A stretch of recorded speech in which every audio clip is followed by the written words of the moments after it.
Bundan əlavə bizim regionların inkişafı üçün bu ingilislər buna bir crazy ideya deyirlər də, dəlisov ideyalar lazım. Dəlisov. Məsələn, Disneyland. Cənubi Qafqazda yoxdur. Qafqazda yoxdur ümumiyyətlə. Niyə olmasın ki, Zəngilanda məsələn Disneyland olsun da bir dənə. Avropa Disneylandlər həmişə ölkənin kənar budağında olur. Bəli. Və ora daha toxunur. Təsəvvür eləyin ki, bax belə bir lisenziyalı Amerikan şirkətlərinin birbaşa iştirakı ilə cəlb edici təkliflərlə, onlar ağıllıdırlar. Onlar bu təklifləri göydə tutacaqlar. Fikirləşəcək ki, İranlılar çox xoşlayır turist kimi gəzməyi.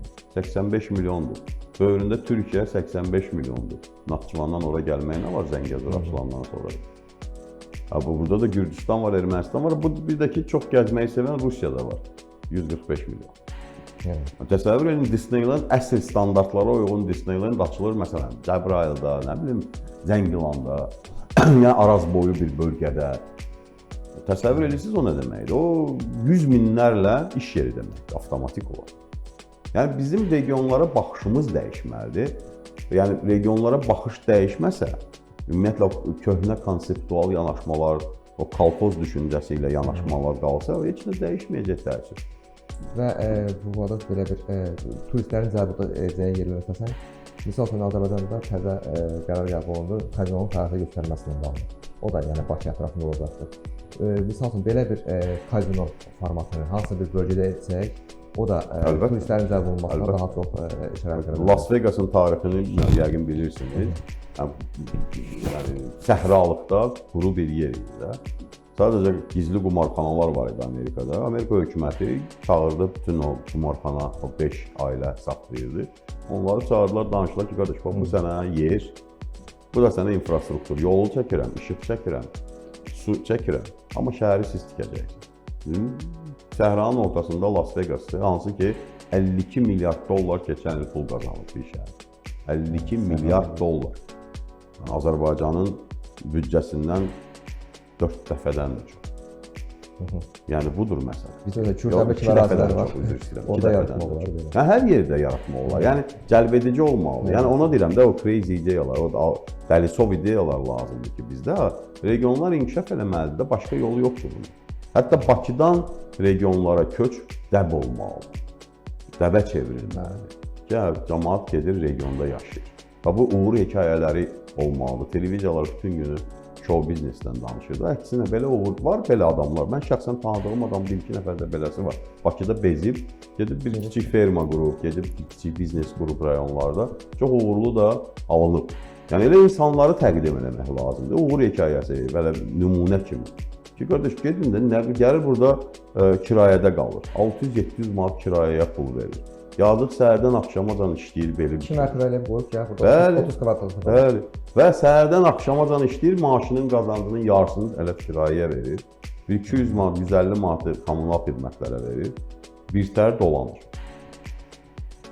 Sənin mülkün var da. Məndə məsələn bizdə kənd təsərrüfatı məhsullarının istehsalına baxırsan, orada da ciddi problemlər var. Çox böyük problem var orada. İllər ərzində həm iri buynuzlu, həm də heyvanların sayı azalır. Kəskin azalır.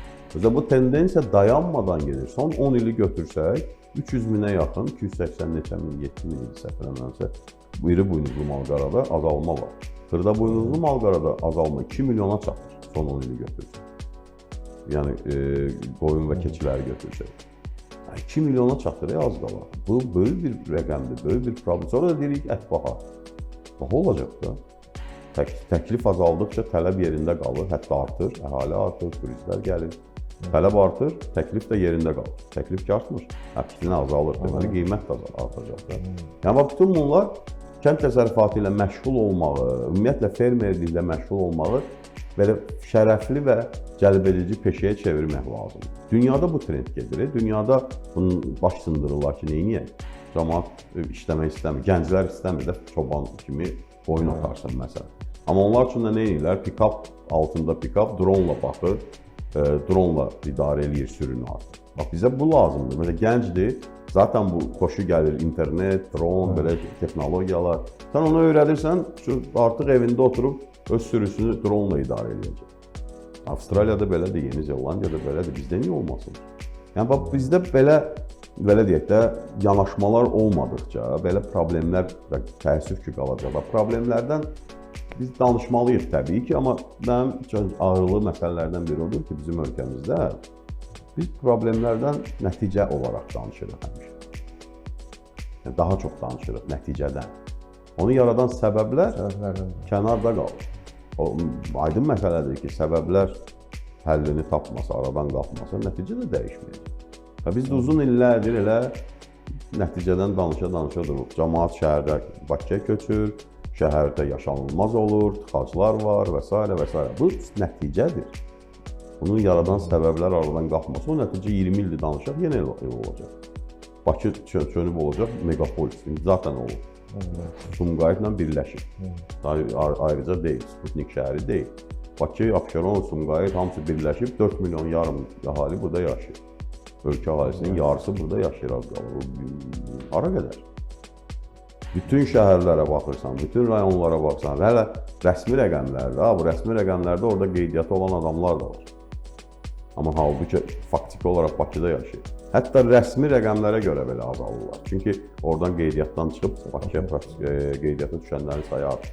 Və burada ikinci bumu var, həm də o da təsir edir ona. Çünki yenə də burada artıq Bakıda çünki işlə təmin olunur, artıq növbəti mərhələdə ev almağı düşünür və getdikcə şəhər daha genişlənir. Əlbəttə. Regionlarda məsələn biz dəfələrlə bu qaldırmışıq bu məsələni. Regionlarda ipoteka 1% olmalı, simvolik. 1%. Məsələn, Rusiya münasibət fərqlidir o ölkəyə, amma uzaq şərqi inkişaf elətdirmək istədi bir neçə il bundan qabaq. Birincisi, ora köçənlərə 1 hektar pulsuz torpaq verdi. Düz indi olan torpaq çoxdur. Amma o başqalarının torpağında gözləri olsa da öz torpaqları da çoxdur. Həm də ipoteka orada 2%. İlk 5 il ümumiyyətlə ödəmirsən. 20 ildə 2%. Yəni biz regionlarda ipotekanı faizsiz də eləyə bilərik. Bizim imkanlar var ölkənin. İndi faizsiz olmasa, neçə olmasa, indi əməliyyat xərclərini ödəmək üçün bankların marağı olsun ki, əməliyyatları aparsınlar. 1% banklara əməliyyat xərci qoyur. 1%-lə verir, 2%-lə verir, yaxşı. Yəni bu olmalıdır. İpoteka 2%-lə olsa, cəmaət fikirləşək ki, yaxşı da. O gedib bəlkə ev tikimdə oradan da, bəlkə orada artıq kök salmağı düşünür. İşi gücü də olsa.